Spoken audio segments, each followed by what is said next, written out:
સૌએ 2009, 2014, 2019 ના ત્રણ વખત મને સાંસદ તરીકે ચૂંટીને મોકલ્યો છે. તે બદલ પણ હું સાવરકુંડલાના શહેર અને ગ્રામ્યના કાર્યકર્તાનો ખૂબ ખૂબ આભાર માનું છું. અને સાવરકુંડલા તો મારું પોતીકું છે કે આજે 35 થી 40 વર્ષથી હું આ સાવરકુંડલાની સાથે જોડાયેલો.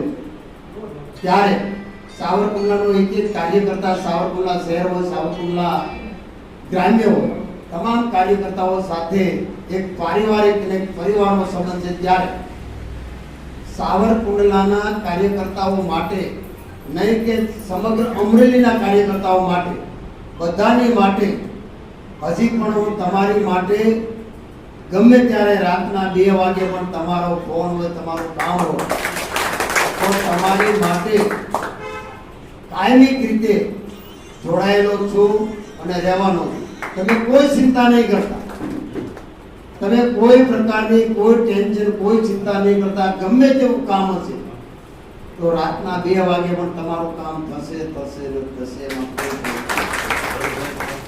અને બીજું કે ઘણું મને કહેવામાં દુઃખ થાય છે, પણ ના છૂટકે મારે કહેવું પડે. કોઈ પણ કાર્યકર્તાને, ભારતીય જનતા પાર્ટીનો કાર્યકર્તા ઊભો કરતા 10 વર્ષ લાગે.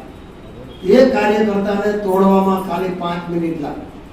તો આવી કોઈ પણ કાર્યકર્તાને તોડવાની કોશિશ ન કરે, કોઈ પણ ધમકી આપી નહીં. કારણ કે કાર્યકર્તાની પાછળ અમે બેઠા છીએ. એટલે ભારતીય જનતા પાર્ટીના કાર્યકર્તાને ચિંતા કરવાની જરૂર નથી. ઘણાને ધમકીઓ આપતા હતા, આમ નહીં કરો તો આમ કરી નાખશું, આમ નહીં કરો તો આમ કરી નાખશું, આમ નહીં કરો તો તમને આમ કરશું, તમને પોલીસ. આ જિલ્લામાં પોલીસ છે ને, એની અમને ખબર છે કેટલી બધી અમારા તાકાત છે. એટલે પોલીસની ધમકી મહેરબાની કરીને કોઈ કાર્યકર્તા નહીં આપવું. અને કોઈ પણ કાર્યકર્તાને આપણે પાર્ટીના કાર્યકર્તાઓ છે, આપણે કોઈ ખોટું કામ નથી કરવાનું, ખોટું કામ આપણે કરવાનું પણ નથી. એટલે આપણે કોઈથી ડરવાનું નથી, કારણ કે ભારતીય જનતા પાર્ટીનો આપણે ગળામાં કેસ નાખેલો.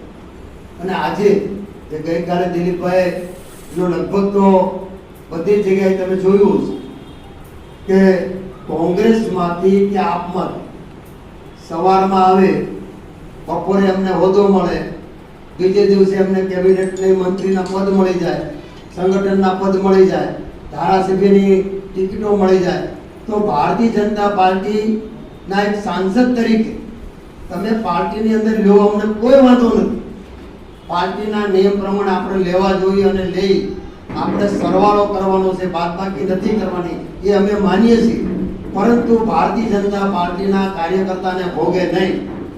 ભારતીય જનતા પાર્ટીનો કાર્યકર્તા 35 વર્ષથી ઘૂંઘટ પાથરતો હોય, ભારતીય જનતા પાર્ટીના ઝંડા લગાડતો હોય, ભારતીય જનતા પાર્ટીના નારા લગાડતો હોય, અને તમે કાલે સવારે લઈ આવો, એ તમે સ્ટેજ ઉપર બેસતો હોય અને ભારતીય જનતા પાર્ટીનો કાર્યકર્તા, સિનિયર કાર્યકર્તા હોય, એ સામે બેઠતો હોય, એ કેટલા અંશે વ્યાજબી છે. અને ભારતીય જનતા પાર્ટીના કોઈ પણ કાર્યકર્તાને સાઇડલાઇન કરી અને કોઈને તમારે હોદ્દો કે તમારે પદ આપવું, જે કાલ સવારે આવતા હોય, એમના માટે તો ક્યારેય અમે સ્વીકારી ન શકીએ. કારણ કે અમે જેમ દૂધમાં સાકર ભળે એમ ભળી જાવ, એમાં અમને વાંધો પણ નથી. પણ ભારતીય જનતા પાર્ટીનો કાર્યકર્તા છે, જૂનો કાર્યકર્તા છે, જે અડેખમ કાર્યકર્તા છે, એને ક્યારેય અન્યાય ન થાય.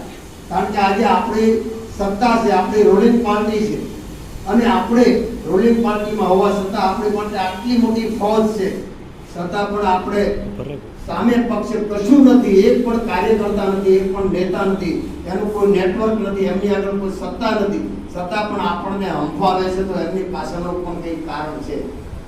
એમની પાછળનું પણ કંઈક કારણ છે કે આટલી મોટી આપણી પાસે વિશાળ કાર્યકર્તાઓની ફોજ છે, આપણી પાસે આટલી મોટી સત્તા છે, આપણી પાસે બધી જ વ્યવસ્થાઓ છે, છતાં પણ આજે વિપક્ષ આપણને સંભાળી દે ત્યાં સુધી આપણે ઇલેક્શનમાં આપણે જોઈએ છીએ. તો એની પાછળ આજે કાર્યકર્તા જે આ ઇલેક્શનની અંદર ખાલી અમરેલી લોકસભાની અંદર 1.5 લાખ મત ઓછા પડ્યા છે. અમરેલી લોકસભામાં 1.5 લાખ મત ઓછા પડ્યા છે. એનું કારણ છે કે મતદારોની નિરસતા, કાર્યકર્તાઓની ઉદાસીનતા, અને ઉદાસીનતા અને નિરસતા એટલા માટે કે આજે તમે જે કંઈ કરી રહ્યા છો એ પાર્ટીથી ખરેખર કાર્યકર્તાને નારાજ કરીને કરી રહ્યા છો. આજે આવડી મોટી ફોજ આપણી પાસે છે, ત્યાં આપણે 2019માં આપણી પાસે જિલ્લા પંચાયત નહોતી, એક પણ તાલુકા પંચાયત નહોતી, એક પણ નગરપાલિકા નહોતી, એક પણ ધારાસભ્ય નહોતો, છતાં પણ આપણે 2 લાખ કરતા વધારે મતથી જીત્યા હતા. 80,000 મત કોંગ્રેસના ધારાસભ્યોની લીડ કાપી અને આપણે 2 લાખ ને 1,000 જીત્યા હતા. તો આપણે 3 લાખ મતથી આપણે જીત્યા હતા. તો આજે આપણે આ પરિસ્થિતિ આપણે આવી છે, એની પાછળનું પણ કંઈક કારણ છે. સાહેબ, 3 વાર પાર્ટીએ મને ટિકિટ આપી, હું પાર્ટીનો આભારી છું, મને કોઈ રંજ નથી. પરંતુ તમે જે સિલેક્શન કર્યું છે ને કે તમે અમરેલીને 23 લાખની વસ્તી અને તમે 17.5 લાખ મતદારોનો દ્રોહ કર્યો છે. ભારતીય જનતા પાર્ટીએ દ્રોહ કર્યો છે. દિલીપ સંઘાણી હતા, મુકેશ સંઘાણી હતા, ડોક્ટર કાનાભાઈ સાહેબ હતા, બાબુભાઈ ઉદાણ હતા, હિરેન હેરપરા હતા, કેશુભાઈ નાકરાણી હતા, કેટલા ભારતીય જનતા પાર્ટીમાં મજબૂત ચહેરાઓ હતા. તો તમારે સામાન્ય જે વાત ન કરી શકે, ગુજરાતીમાં પણ એક ઇન્ટરવ્યુ ના આપી શકે, જે બોલી ન શકે એવી વ્યક્તિને તમે ટિકિટ આપીને ભારતીય જનતા પાર્ટીના કાર્યકર્તાને તમે દ્રોહ કર્યો છે, તેમાં મને કહેવામાં જરા પણ યતિશોક્તિ નથી. અને આવનારા સમયમાં સમગ્ર જિલ્લાના કાર્યકર્તાનો હું અહીંથી મેસેજ આપું છું સાવરકુંડલાથી કે તમારો નામચંદ નારાયણ કાછડિયા અત્યારે હજી પણ જીવે છે તમારી માટે, અને ભારતીય જનતા પાર્ટીના કાર્યકર્તા માટે છેલ્લા શ્વાસ સુધી હું લડી લેવાના છું, છેલ્લા શ્વાસ સુધી.